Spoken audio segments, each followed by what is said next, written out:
And we're live. So, the video is called A Message to Nerds. Now, what exactly does that mean?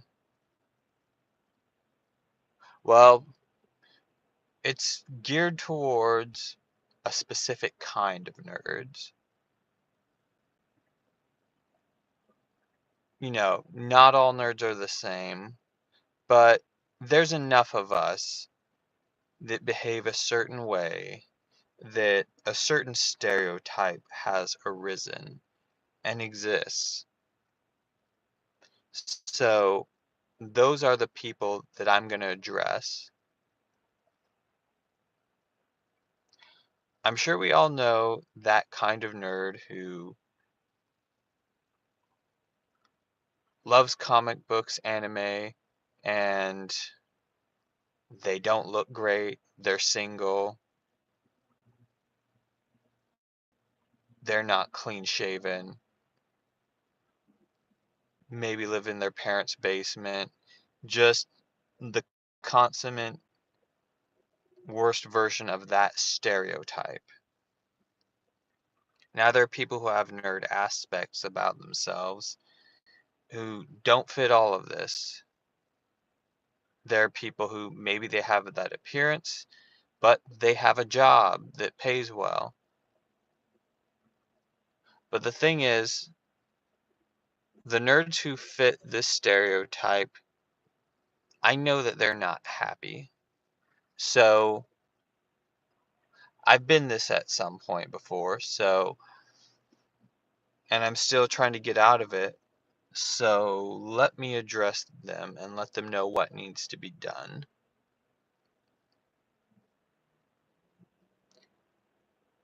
So, touching upon the comic books and anime, I know that nerds like us, we tend to adore fiction and mythology and everything. We like it because it's escapism and helps us not have to deal with reality. And it's not just nerds, it's a lot of people. Now, that's cool. Sometimes your thoughts do get so crazy and disconfigured that you need fiction to hit the reset button, but so that you can get refocused, because fiction and storytelling shows you about the things that matter, and yeah, they realign your thoughts properly. Like, let's take an example. My brothers, like me, they love Dragon Ball Z.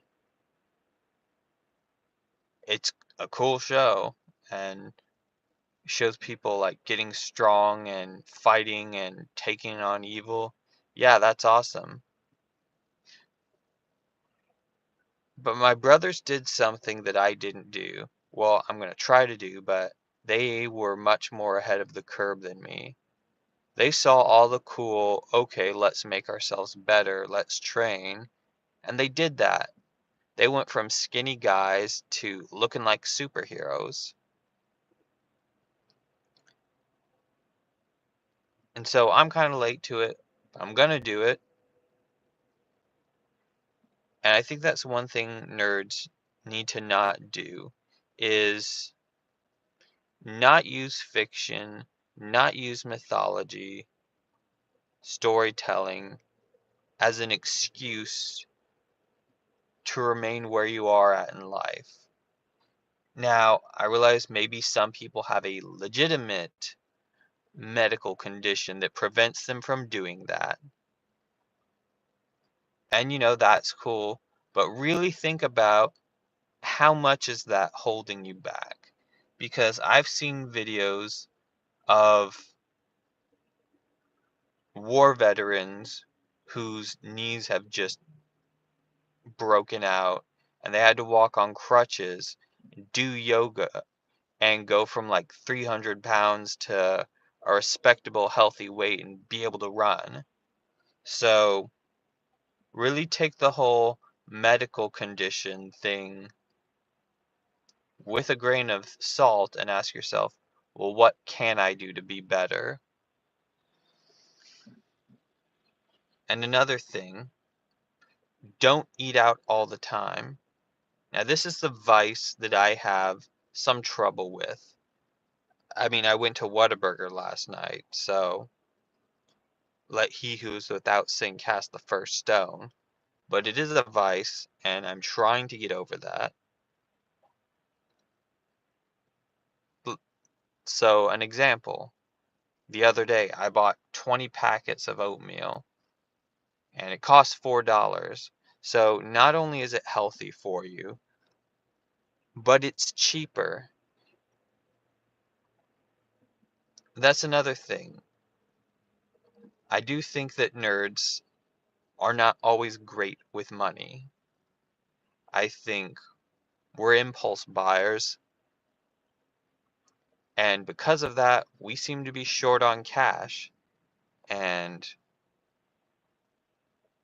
yeah, if you don't have cash, that means you can't do things and your options are limited. So learn not to eat out. So work out and learn not to eat out all the time. Make yourself a hard-boiled egg or eat some apples. They're all very cheap. A second thing, which I, well, not second, blah, maybe I need to learn to count. Extra step, learn to count.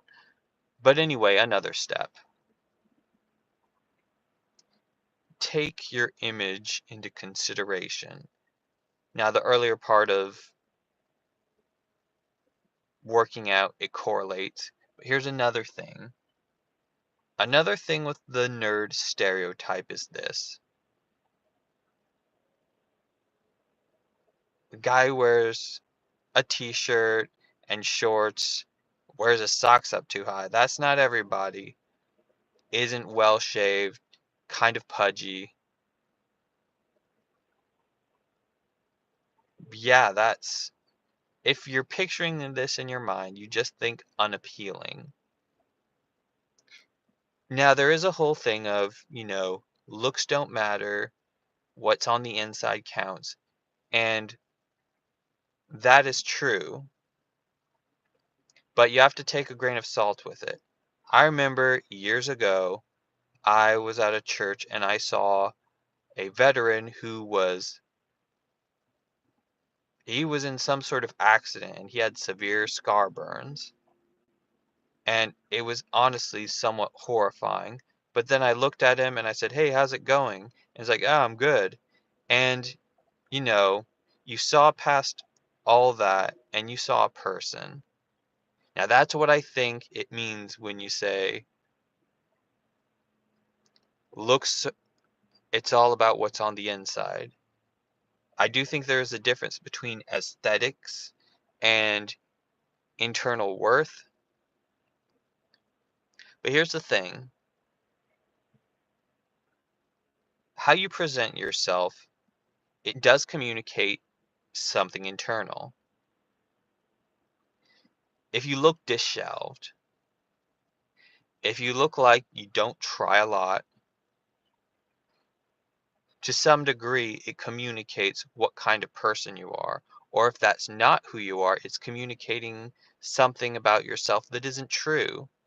So, one step I took, I can't even really say what it was that made me do this, but not too long ago, maybe a couple weeks, I went to a store, I bought some nice black jeans, a belt, and a nice dress shirt, and the next day I show up at church and I get nothing but compliments saying, "You look so great, dress this way all the time." And this is people who I'm friends with who they know what kind of person I am on the inside. Now, I've done all kinds of videos and stuff for church and everything and my friends. I didn't really get nearly as many compliments as I did on that, which I'm not bashing them for that.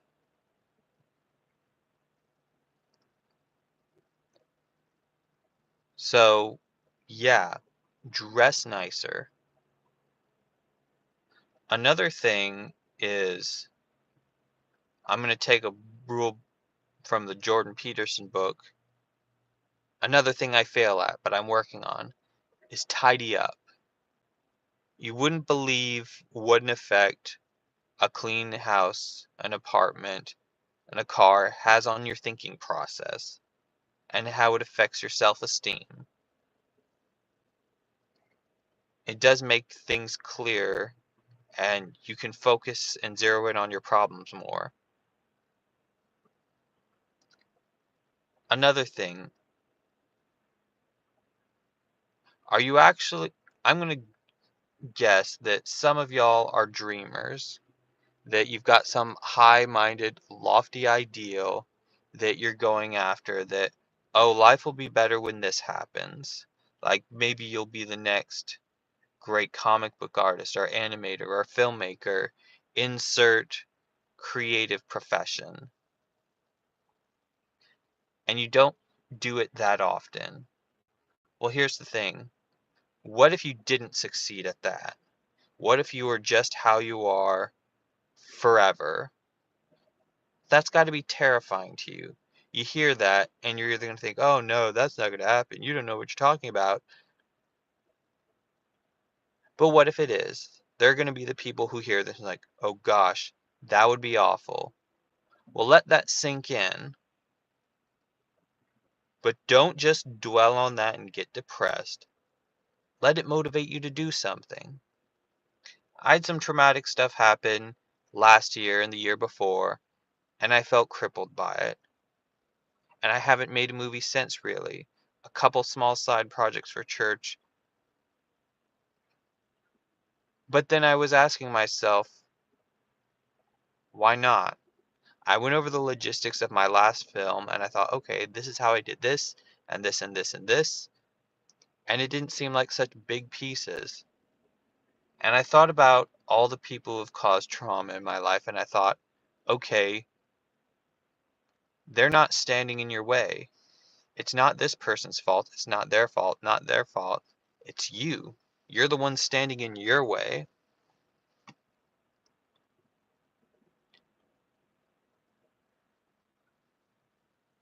And so another thing.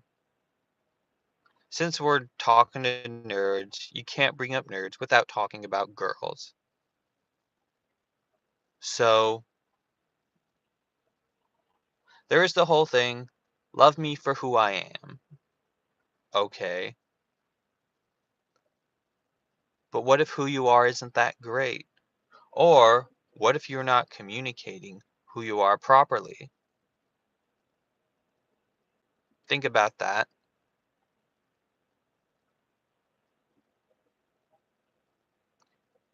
The I know the common crux of a lot of nerds is they want somebody awesome. But here's the thing, look at yourself. Are you awesome?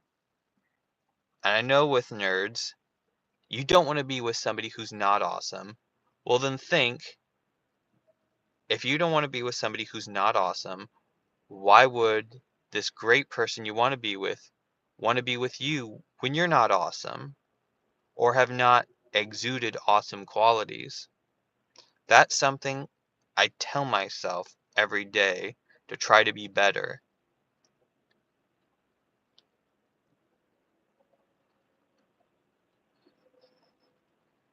Girls want competency. They want to know that this guy isn't some schlub who's not going anywhere in life, and you have to be better. So this might sound a tad harsh, and some of this might not apply to any of you. Some, maybe a couple things, but who knows? Maybe somebody needs to hear this and maybe they'll do something about it. I guess one or two more things in regards to presenting yourself. Don't hunch over. That's something that looks defeated. Hold yourself up and look up straight, because the more you lose, the more you're gonna lose, and the more you win, the more you're gonna win. And your body language has a whole lot to do with that. So don't do this. Be like this. And practice talking too. I did a video earlier that wasn't great. Read books, read them out loud, learn to articulate better. I guess I'll end this with saying it's a very common thing for us to want to put the blame on other people.